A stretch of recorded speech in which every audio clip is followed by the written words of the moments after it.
Today, I'm building a power plant to provide energy for all my CreateMon machines. Last episode, I built a warehouse to store all my items, but now I need to start making items to fill it up.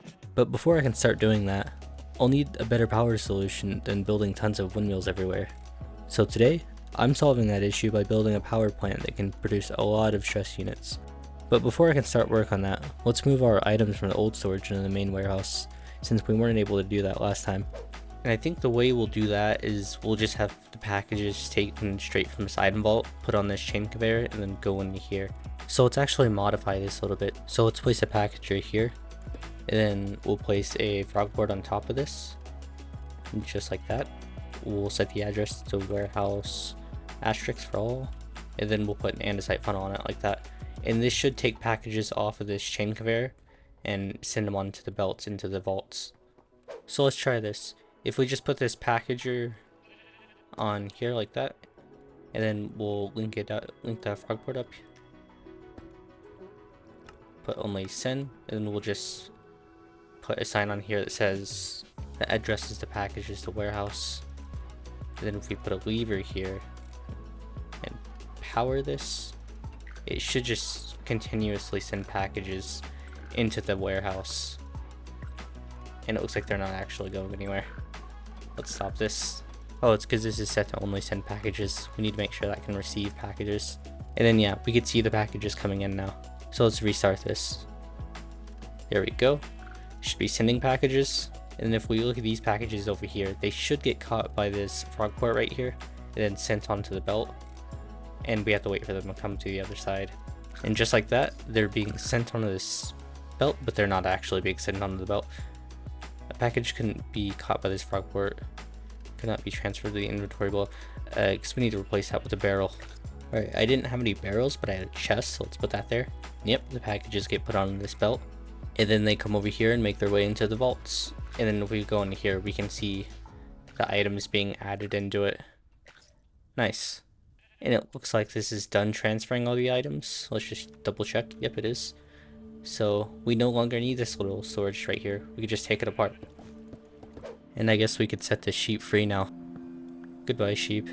It's been nice knowing you. Food.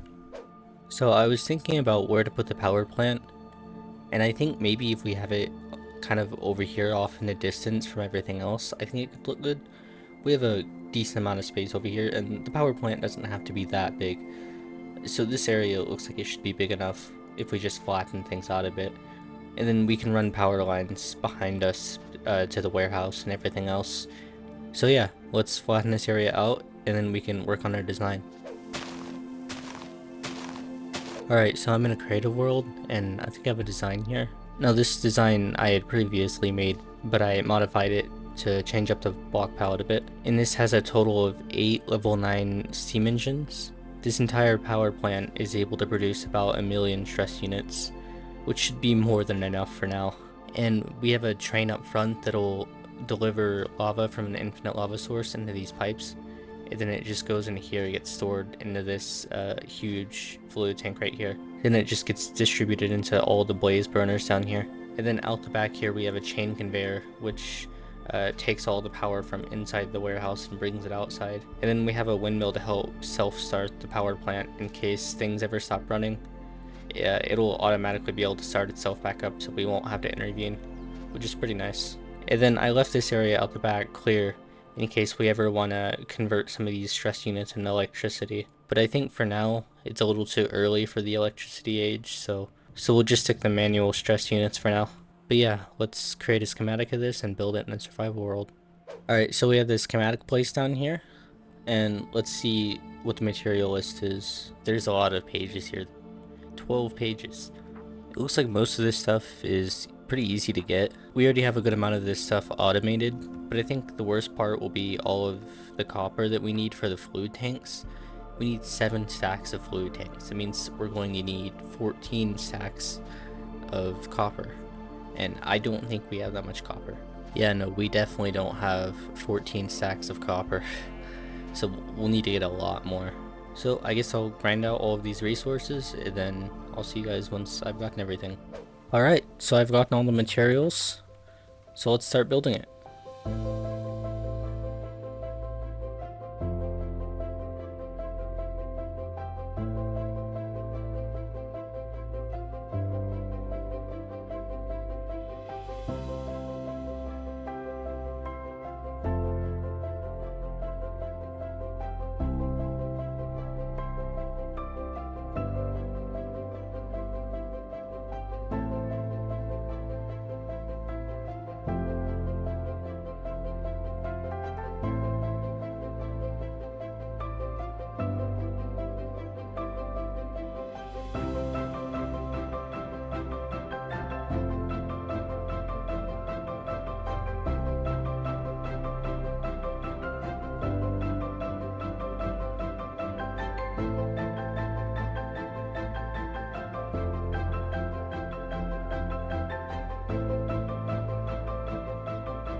Alright, so the build is done. If we go inside of here, it looks like it didn't put the shafts on top of the steam engines, but that's fine. We could just do that manually. We'll need to hook up the windmill for the basic power source to get everything started. And then we'll also need to bring in lava using this train right here. So in order to do that, we'll need to build a lava extraction system in the nether, and we'll have this train go to the nether, pick up the lava, and then it'll come back to here and deposit all the lava into the power plant so that it can be used to activate all these blaze burners. So yeah, let's grab some materials and then we can do that. And so I placed down some tracks and made it go to the portal into the nether, and then I set up a lava pump station. And then I found a horse that was enjoying life, so I put it into a train and gave it a train schedule, and then I forced it to work 24/7 with no breaks, and just like that, I had infinite lava arriving at my doorstep. Alright, so now we should be generating max SU, and okay, we're not generating max SU. Do these not have water? They do have water, so why aren't these being input with any water? Let's try replacing these pipes, maybe that'll fix it. No, it did not. Yeah, it's not pumping water for some reason. Oh, this isn't an infinite source. I see now. There we go.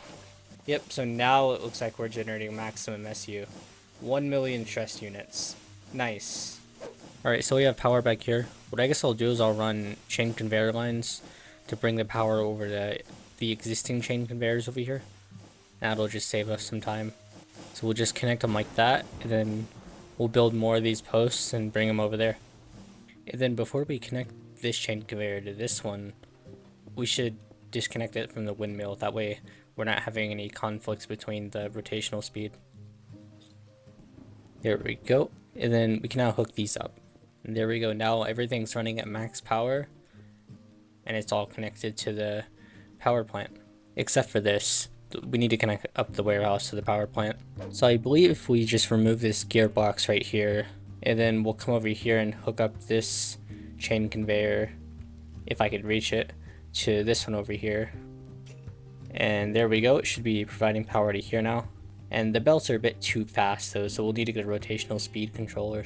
I'll just steal one from this windmill since we're no longer using them. Let's put a vertical gearbox here, and then a large cogwheel.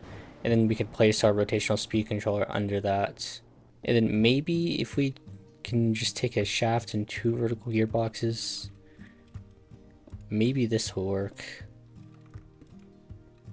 Set that to 32 RPM. And yeah, well, these two are going the right way. These are going the wrong way. Okay. Why is there a vertical gearbox here? Where does this even go to? Oh, it goes to this, doesn't it? Yeah, so we'll need to keep that there. Yeah, so if we just place a shaft here, then it doesn't want to place in the right direction. There we go. And that should fix this issue. Let's make sure this is going up. Items move downward. That is not what we want. Yeah, okay. If we just replace this with a vertical gearbox, and it should go upward, yeah. And then we saw the belts going in the right direction. Nice. And I almost forgot, we need to make sure the chunks around the power plant are always loaded, otherwise we could lose power to everything. So let's just place a chunk loader here, and then we'll activate these. And now everything in here should always stay loaded at all times. So if we were to go out of range of the base, the chunks would still be loaded and we wouldn't lose power. With the power plant built and everything hooked up to it, that'll be it for this episode. Next episode, I'll build a factory to start automatically crafting items for me. I hope you guys enjoyed, and if so, I'd appreciate if you left a like on the video. It helps the algorithm recommend this video to more people.